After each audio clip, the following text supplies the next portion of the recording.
Net working capital current asset minus current liability. ഇതൊരു ചോദ്യം വരും കേട്ടോ, പ്രതീക്ഷിക്കണേ. കറണ്ട് അസറ്റിന് കറണ്ട് ലൈബിലിറ്റി പോയാൽ net working capital, gross working capital അല്ല കേട്ടോ. cannot open a joint account. പഠിച്ചു വെച്ചോ, അടുത്ത ചോദ്യം ഇതാണ്. രണ്ട് മൈനേഴ്സ് ചേർന്നിട്ട് ഒരു ജോയിന്റ് അക്കൗണ്ട് എടുക്കാനും കഴിയില്ല. ഒരു മൈനർ ഒരു മേജർ, അങ്ങനെ ആയിരിക്കണം. Purchase minus closing stock, cost of goods sold. ഈ ഇക്വേഷൻ മാത്രം ഒന്ന് ഓർത്ത് വെക്കണേ.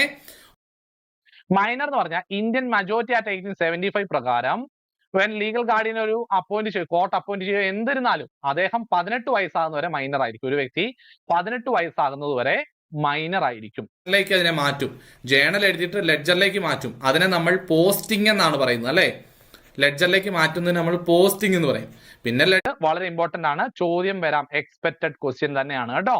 ആർബിട്രേഷൻ കോർട്ടിലേക്ക് ഒരു പരാതി കൊടുത്തു കഴിഞ്ഞാൽ അത് 1 വർഷത്തിനുള്ളിൽ ആർബിട്രേഷൻ കോർട്ട് അതിന്മേൽ തീരുമാനം എടുത്തിരിക്കണം. എന്താ പ്രധാനപ്പെട്ട ഒന്നാണ് dual aspect concept. Dual aspect വേറൊന്നുമില്ല. ഡ്യുവൽ ആസ്പെക്ട് പറയുന്നത് ഒരു ഡെബിറ്റ് വന്നു കഴിഞ്ഞാൽ സെയിം അപ്പുറത്തൊരു ക്രെഡിറ്റ് ഉണ്ടാവും. മനസ്സിലായോ?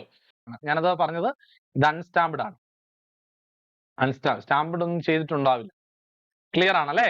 വ്യക്തമായിട്ട് മനസ്സിലായി.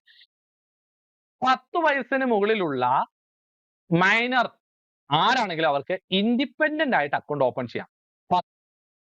ഔട്ട്സ്റ്റാൻഡിംഗ് സാലറി ലൈബിലിറ്റി ആണോ? ഔട്ട്സ്റ്റാൻഡിങ്സ് എല്ലാം ലൈബിലിറ്റി തന്നെയായിട്ട് വരുള്ളേ. ഔട്ട്സ്റ്റാൻഡിങ്സ് എല്ലാം തന്നെ ലൈബിലിറ്റി ആയിട്ട് തന്നെ വരും.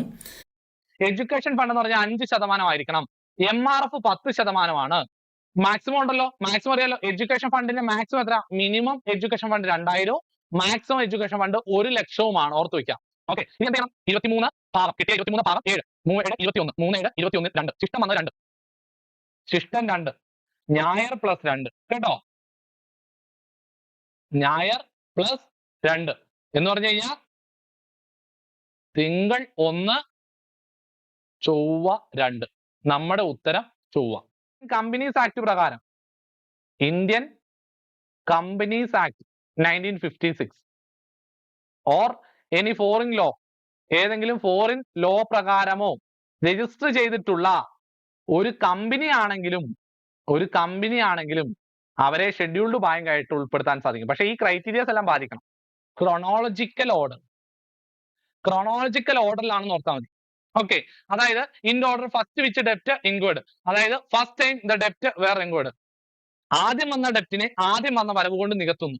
മനസ്സിലായോ? FIFO first in first out method. Standard quantity allowed into standard price ആണ്. മെറ്റീരിയൽ യൂസേജ് വേരിയൻസ് പറഞ്ഞാൽ standard quantity minus actual quantity into standard price ആണ് വരുന്നത്. Material mix, sales return book, journal day book, main book, subsidy book, ഇതൊക്കെ നിങ്ങൾ പഠിച്ചിട്ടുള്ളതായിരിക്കും.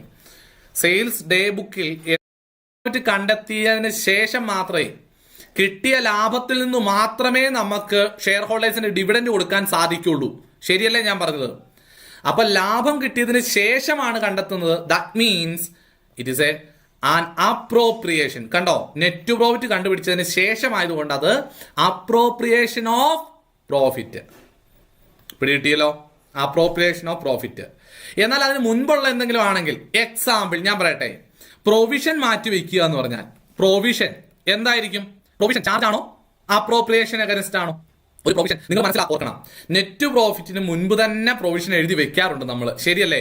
Net പ്രോഫിറ്റിന് മുൻപ് തന്നെ provision എഴുതി വെക്കാറുണ്ട്. അതിന്റെ അർത്ഥം അതൊരു ചാർജ് അഗൻസ്റ്റ് പ്രോഫിറ്റ് ആണ്. പ്രൊവിഷൻ എന്ന് പറയുന്നത് ചാർജ് അഗൻസ്റ്റ് പ്രോഫിറ്റാ. ഇനി നിങ്ങൾ